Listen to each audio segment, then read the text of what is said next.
एक जंगल में कालू नाम का कौवा रहता था। वो बहुत ही ज्यादा आलसी था।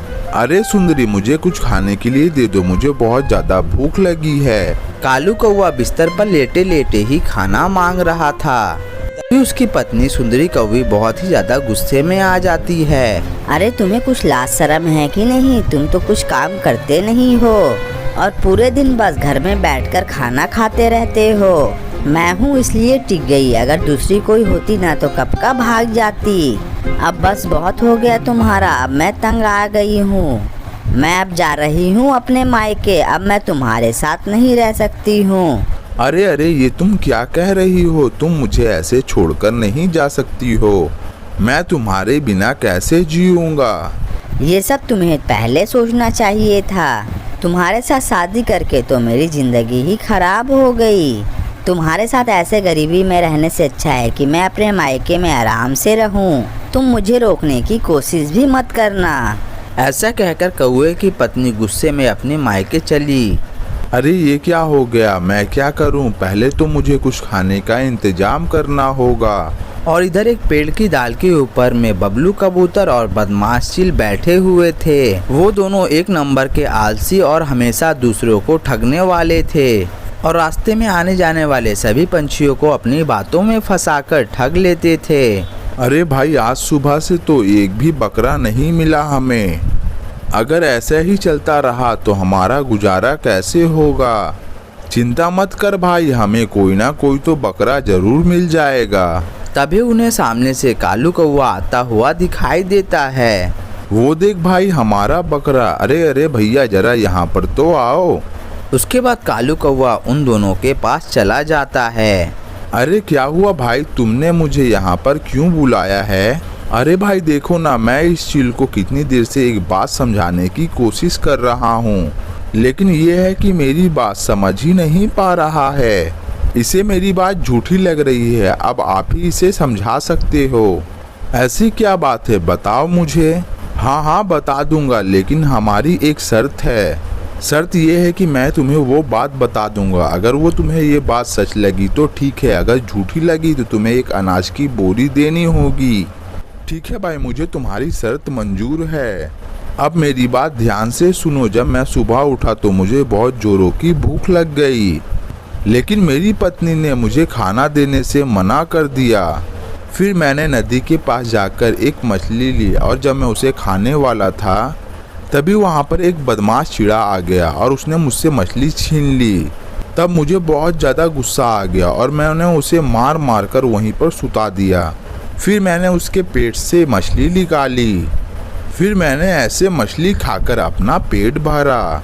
ये कबूतर की बात सुनने के बाद कालू कौवा तो सोच में पड़ जाता है, क्योंकि जंगल का वो बदमाश चिड़ा बहुत ही ज्यादा ताकतवर होता है। वो सभी को मार देता है और ये कह रहा है कि इसने उसे मारा, ऊपर से उसके पेट के अंदर से मछली भी निकाल ली। अच्छा, अब मैं समझा कि ये दोनों मिलकर मुझे बेवकूफ़ बना रहे हैं और मुझे लूटना चाहते हैं। लेकिन बच्चों, मैं भी कालू कौवा हूँ, उल्टा तुम्हें लूट कर नहीं ले गया तो मेरा नाम भी कालू कौवा नहीं। अब देखो मैं क्या करता हूँ। क्या हुआ कौवे भाई, आपको ये बात झूठी लग रही है ना? अरे नहीं नहीं भाई, मुझे तो इस कबूतर की सारी बात सच्ची लग रही है। इसने उस चिड़े के साथ अच्छा ही किया। ऐसी घटनाएं तो हमारी साथ होती ही रहती है। आज ही मेरे साथ एक दूसरी घटना हुई थी। तुम्हारे साथ क्या हुआ था, हमें भी बताओ।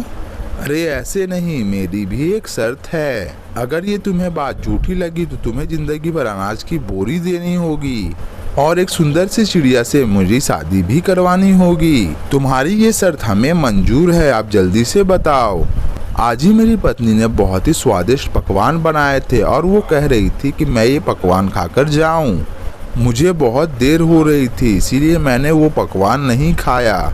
लेकिन देखो मेरी पत्नी मुझसे कितना ज़्यादा प्यार करती है। वो पकवान लेकर मेरे पीछे पीछे यहाँ तक आ गई। लेकिन भाई, तुम्हारी पत्नी तो यहाँ पर कहीं भी दिखाई नहीं दे रही है। अरे यहाँ नहीं, ये देखो मेरी प्यारी सी पत्नी। वो दोनों उस चिड़िया को देखकर बहुत ही ज़्यादा चौंक जाते हैं, क्योंकि वो चिड़िया कोई और नहीं, उन दोनों की बहन ही थी। अरे भाई, ये तो हमारी बहन है टुनटुनी चिड़िया। अगर हम दोनों ने इसकी बात मान ली तो जिंदगी भर हमें इसे अनाज की बोरी देना पड़ेगा। तभी चील कबूतर से कहता है, एक काम कर भाई, अभी हम इसकी बात मान लेते हैं और अपनी बहन को इसके साथ जाने देते हैं। बाद में हमारी बहन इसके सारे पैसे और जायदाद लूटकर हमारे घर वापस चली आएगी। अरे मेरी प्यारी पत्नी, तुमने मेरे लिए इतना कष्ट क्यों उठाया? तुम कौन हो भला? मैं तो तुम्हें जानती तक भी नहीं हूँ और तुम मुझे अपनी पत्नी कह रहे हो। अरे बहना, ये तुम्हारा पति है। तुम्हारी शादी तो बचपन में ही हो गई थी। हाँ चलो, अब हमें हमारे घर चलना चाहिए। आप लोग भी चलिए साले साहब, अपनी बहन को विदा कीजिए और आप लोग भी हमारे घर कभी आया जरूर करिए। अरे कबूतर भैया, इसने तो हमारी बहन ही हमसे ठग ली। ये तो हमसे भी बड़ा ठग निकला। ठगने दो। कल ही उसके घर जाकर उसे पीट पाट कर अपनी बहन को वापस लेकर चले आएंगे। दोनों ने मिलकर कालू कौवे को मारने का प्लान बना लिया।